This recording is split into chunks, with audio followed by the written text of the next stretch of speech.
Bonjour à toutes et à tous. Aujourd'hui, dans cette vidéo, nous allons voir comment choisir une forme adaptée d'une fonction de polynôme de degré 2 pour résoudre un problème donné. Donc voilà l'exercice qu'on va essayer de traiter aujourd'hui. On nous donne une fonction du second degré sous différentes formes. Donc on nous donne sa forme développée, sa forme factorisée et sa forme canonique. Et surtout dans cette vidéo, on va essayer de voir quelle est l'utilité d'avoir trois formes.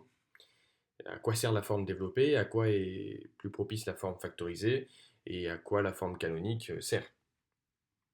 Ok, donc on va essayer de trouver les points d'intersection entre la courbe représentative de la fonction et l'axe des ordonnées, les points d'intersection entre la courbe représentative et l'axe des abscisses, trouver l'extrémum de la fonction et déterminer les points d'intersection entre la courbe représentative et une certaine droite. Très bien.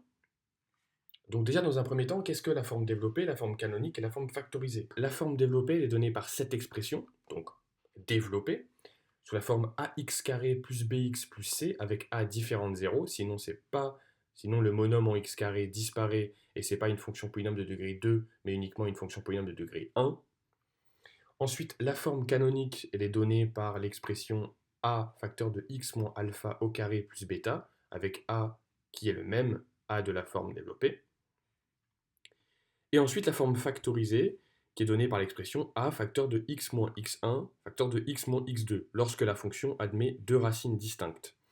Donc ici on va se contenter dans cette vidéo de ce cas. Donc le cas dans lequel la fonction admet une forme factorisée déjà, on en discutera plus tard dans la vidéo, et qu'elle admet deux racines distinctes. Très bien, donc on va revenir à notre exercice. Première question, on nous demande de déterminer les coordonnées du point d'intersection entre la courbe représentative de la fonction f et l'axe des ordonnées. Donc, qu'est-ce qu'on cherche à résoudre ici? Les points qui sont sur l'axe des ordonnées sont les points pour lesquels l'abscisse est nulle. Ce sont des points qui ont une abscisse égale à 0. Donc le point qui se trouve à la fois sur l'axe des ordonnées et sur la courbe représentative de la fonction f, c'est le point qui a pour abscisse 0 et pour ordonnée f de 0. Donc ce qu'on cherche à calculer ici, c'est f de 0. Ok? Donc là, ici, il faut choisir la forme la plus adaptée pour calculer f de 0. Dans la forme canonique, si je remplace x par 0, il va falloir calculer moins 10 au carré et retrancher 36. Bon, d'accord. Dans la forme factorisée, si je remplace x par 0, il va falloir calculer moins 4 fois moins 16. D'accord. Et dans la forme développée, si je remplace x par 0, bon, ce morceau disparaît. Et si je remplace x par 0, ce morceau disparaît. Et bien, il ne me reste plus que 64. Ah. Donc la forme développée est vraiment beaucoup plus facile pour calculer f de 0. C'est vraiment la forme la plus adaptée. Donc c'est celle-ci qu'on va choisir ici. Donc grâce à la forme développée, si je veux calculer f de 0, bah, tous les termes où il y a du x, ils vont disparaître, vu que x est remplacé par 0, et il ne reste plus que le terme constant, c, dans la forme développée. Donc c'est-à-dire 64 ici. Très bien. Donc on conclut, les coordonnées du point d'intersection entre la courbe représentative de la fonction f et l'axe des ordonnées, ces coordonnées sont 0 et 64. Très bien, donc maintenant on passe à la deuxième question. On nous demande les coordonnées des points d'intersection entre la courbe représentative de la fonction f et l'axe des abscisses. Quelles particularités ont les points qui sont sur l'axe des abscisses? Ils ont une ordonnée égale à 0. Donc ici, ce que je cherche à, non pas à calculer, mais à résoudre, c'est l'équation f de x égale à 0. Si on regarde les différentes formes qu'on a, donc la forme développée, si je cherche à résoudre x carré moins 20x plus 64 égale à 0, bon, je peux résoudre cette équation à l'aide du discriminant, mais il y a quand même quelques calculs à faire. Il faut un calcul de discriminant, utiliser potentiellement deux formules avec des racines carrées. Voilà, donc il y a quand même un peu de calcul. Si j'utilise la forme canonique, bon, je peux m'en sortir aussi, mais je remarque que si j'utilise la forme factorisée, c'est quand même bien plus rapide de résoudre x-4 facteur de x-16 égale à 0. Pourquoi? Parce qu'on peut utiliser la règle du produit nul. Voilà, donc c'est ce qu'on va utiliser ici. En utilisant la forme factorisée, chercher à résoudre f de x égale à 0 revient à chercher à résoudre une équation produit nul. Donc en utilisant la règle de l'équation produit nul, on n'a qu'un produit est nul si et seulement si l'un des deux facteurs est nul. Donc x-4 égale à 0 ou x-16 égale à 0. Et bon là c'est très facile, on fait passer le moins 4 de l'autre côté, on obtient x égale 4. On fait passer le moins 16 de l'autre côté, on obtient x égale 16. Et donc du coup, les coordonnées des points d'intersection entre la courbe représentative de la fonction f et l'axe des abscisses sont 4, 0, lorsque x égale à 4, et donc coordonnée égale à 0, et le point de coordonnée 16, 0, lorsque x égale à 16, et l'ordonnée égale à 0 du coup. Très bien, maintenant, troisième question, on nous demande de montrer que f admet un minimum qui vaut moins 36 et qui atteint pour x égale à 10. J'ai consacré une vidéo à ce sujet pour trouver l'extrémum d'une fonction du second degré à l'aide de la forme canonique. Ici, quand on te parle d'un minimum ou d'un maximum d'une fonction du second degré, il faut penser à sa forme canonique. Donc allons-y, on utilise la forme canonique pour déterminer l'extrémum de la fonction. Et en quoi la forme canonique va nous aider ici? Eh ben, on part du fait qu'on a un carré ici, et qu'un carré est forcément positif. Donc x moins 10 au carré est supérieur ou égal à 0, car c'est un carré. Donc maintenant, pour obtenir f de x, il reste à retrancher 36 à droite et à gauche. Donc le sens de l'inéquation est conservé. Et on remarque qu'on a égalité dans cette inégalité lorsque x est égal à 10. En effet, si je remplace x par 10, j'obtiens 10 moins 10, ça fait 0. 0 au carré, donc ça fait 0. Et j'obtiens moins 36. Lorsque x vaut 10, à gauche, j'ai moins 36. Donc c'est bien égal à ce qu'il y a à droite. Voilà, donc je retrouve bien à gauche f de x, qui est supérieur ou égal à moins 36, avec, je l'ai réécrit, égalité lorsque x égale à 10. Qu'est-ce que ça veut dire égalité lorsque x égale à 10? Ça veut dire que lorsque je remplace x par 10, on a égalité. C'est-à-dire que f de 10 est égal à moins 36. Donc f de 10 égale à moins 36. Donc c'est-à-dire que moins 36 est plus petit que toutes les images f de x et qu'il est atteint par la fonction f. C'est-à-dire que moins 36 s'écrit bien comme un certain f de quelque chose, c'est-à-dire ici f de 10. Ah bah donc ça veut directement dire que f admet un minimum qui vaut moins 36. Moins 36 c'est le minimum de la fonction. Et ce minimum est atteint lorsque x vaut 10. Atteint pour x égale 10. Très bien, donc maintenant on passe à la quatrième et dernière question. On veut déterminer les points d'intersection entre la courbe représentative de la fonction f et la droite d'équation y égale 64. Donc je cherche quand est-ce que la fonction f de x est égale à 64. Je cherche donc à résoudre l'équation f de x égale 64. Donc ça peut se faire avec la forme canonique. On enverrait le moins 36 de l'autre côté et on essaierait de résoudre l'équation.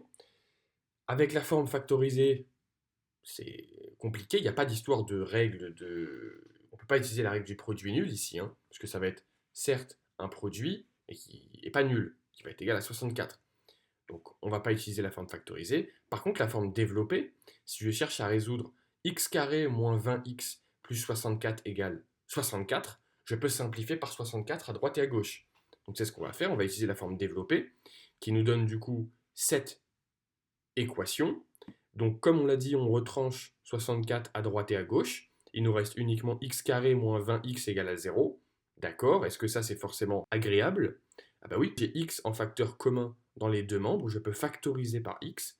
Donc ça me donne x facteur de x moins 20 est égal à 0. Et là on se retrouve avec une équation produit nul. Donc ça nous donne x est égal à 0 ou bien x moins 20 égale à 0. Donc on a bien nos deux solutions, x égale à 0 ou bien x égale à 20.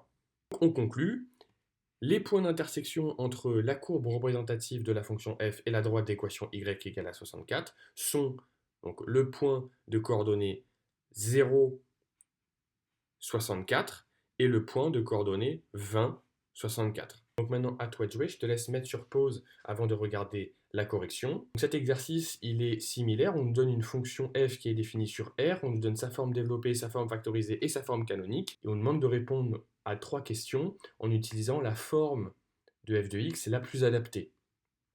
Donc allons-y, la première question, on nous demande en quel point la courbe représentative de la fonction f coupe-t-elle l'axe des abscisses. Donc, on se souvient d'un exercice précédent, couper l'axe, chercher quand est-ce que la courbe représentative coupe l'axe des abscisses, ça veut dire chercher quand est-ce que la fonction vaut 0. Donc ici, on cherche à résoudre l'équation f de x égale à 0. Et on se souvient, la forme la plus adaptée pour résoudre l'équation f de x égale à 0, c'est la forme factorisée. Pourquoi? Parce qu'on obtient une équation produit nul. On peut utiliser la règle du produit nul. Donc dans ce cas, on obtient x moins 1 égale à 0 ou x plus 3 égale à 0. Donc on obtient x égale à 1 ou x égale à moins 3. Donc la courbe représentative de la fonction f coupe l'axe des abscisses au point de coordonnées moins 3, 0 et 1, 0. On n'oublie pas de conclure. Maintenant, deuxième question, on nous demande de résoudre l'équation f de x égale moins 6. Donc comme dans l'exercice précédent, On remarque que le moins 6 qu'on a ici, c'est le moins 6 de la forme développée, en termes constants. Donc on pourra simplifier ce moins 6 à droite et à gauche, et se retrouver avec uniquement 2x carré plus 4x, où on aura x en facteur commun. Donc on y va, on cherche à résoudre f de x égale moins 6, on utilise la forme développée. Comme ça, on peut simplifier à droite et à gauche par moins 6. Ensuite, on a deux monomes avec du x dedans. Donc on peut factoriser, on a x qui est en facteur commun, on peut factoriser par x. Bon, ici, factoriser par 2x. On peut uniquement factoriser par x, on obtient la même chose. Et on se retrouve avec une équation produit nul. On utilise la règle du produit nul. Et on a comme solution x égale à 0 ou x égale à moins 2. On n'oublie pas de répondre. Les antécédents de moins 6 sont donc moins 2 et 0. La dernière question, on nous demande de montrer que moins 8 est le minimum de f sur R, et il faut trouver pour quelle valeur de x ce minimum est atteint. Donc on essaie de se souvenir de ça, quand on me parle de minimum ou de maximum, c'est-à-dire d'extrémum plus globalement, il faut que ça tique dans ta tête, on pense forme canonique. Ok? Donc on utilise notre forme canonique, on part du fait que x plus 1 au carré, c'est un carré, donc c'est un nombre qui est forcément positif, c'est supérieur ou égal à 0. On a égalité lorsque x égale à moins 1. En effet, lorsque je remplace x par moins 1, on a moins 1 plus 1, ça vaut 0. Et on a bien l'égalité avec 0. Ensuite, on multiplie par 2, qui est un nombre positif, donc le sens est conservé. Et ensuite, on retranche à droite et à gauche, moins 8, toujours le sens est conservé. On a f de x à gauche, on a réussi à fabriquer f de x à gauche, donc on a f de x qui est supérieur ou égal à moins 8, et on a toujours l'égalité lorsque x égale à moins 1, ça veut dire que lorsque je remplace x par moins 1, on a l'égalité, c'est-à-dire que f de moins 1 est égal à moins 8. Je l'ai écrit ici, f de moins 1 est égal à moins 8. Donc on a moins 8 qui est plus petit que toutes les images f de x, et moins 8 est atteint par la fonction. Il s'écrit bien comme un f de quelque chose, ici f de moins 1. Donc ça, c'est deux informations, ça veut dire que moins 8 est un minimum de la fonction f, et qu'il est atteint lorsque x égale moins 1. C'est bien ce qu'il fallait montrer ici. Moins 8 est un minimum, et on a trouvé que la valeur de x pour laquelle ce minimum est atteint, c'est moins 1.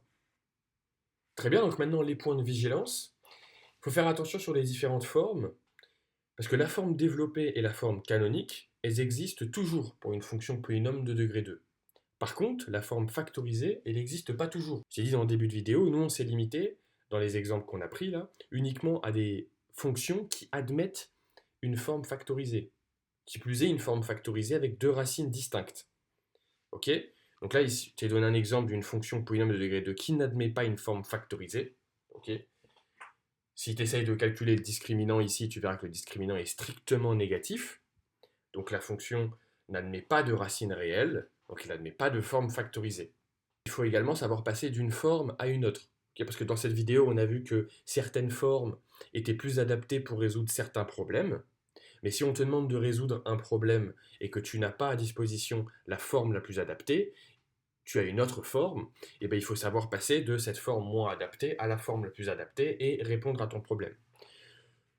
Donc pour obtenir la forme factorisée, il faut savoir factoriser, et pour obtenir la forme canonique, il faut savoir, à partir de la forme développée, obtenir la forme canonique. J'ai dédié une vidéo à ce sujet, donc je t'invite à la regarder, et on utilise la méthode qu'on appelle la méthode de complétion du carré. Donc voilà, donc pour conclure, petit récapitulatif de l'utilité de chacune des formes. La forme développée, qui est donnée par l'expression ax carré plus bx plus c, ça sert surtout à résoudre les équations du type f de x égale à c. Comme ça, on peut simplifier à droite et à gauche par c, et on se retrouve à résoudre l'équation ax carré plus bx est égal à 0. On factorise par x, et on se retrouve à une équation produit nul, rapide à résoudre. La forme développée est également utile pour déterminer l'image en 0. Pourquoi? Parce que on remplace x par 0, les deux morceaux avec du x disparaissent, parce que x est remplacé par 0, et on a directement que f de 0, ça vaut c, ça vaut le terme constant. Maintenant, la forme factorisée, à quoi ça sert? Donc, forme factorisée donnée par l'expression a facteur de x moins x1 facteur de x moins x2. On l'a vu, ça sert surtout à chercher les racines, chercher les zéros de la fonction. Quand est-ce que la courbe représentative coupe l'axe des abscisses? Pourquoi? Parce qu'on se retrouve avec une équation produit nul. Pareil, ça se résout rapidement. Et la forme canonique donnée par l'expression a facteur de x moins alpha au carré plus bêta, ça sert essentiellement à trouver l'extrémum de la fonction, donc soit son maximum, soit son minimum. tu peux retrouver sur ma chaîne une vidéo à ce sujet. Voilà, donc j'espère que cette vidéo aura pu t'aider. Bon courage dans tes révisions et à bientôt.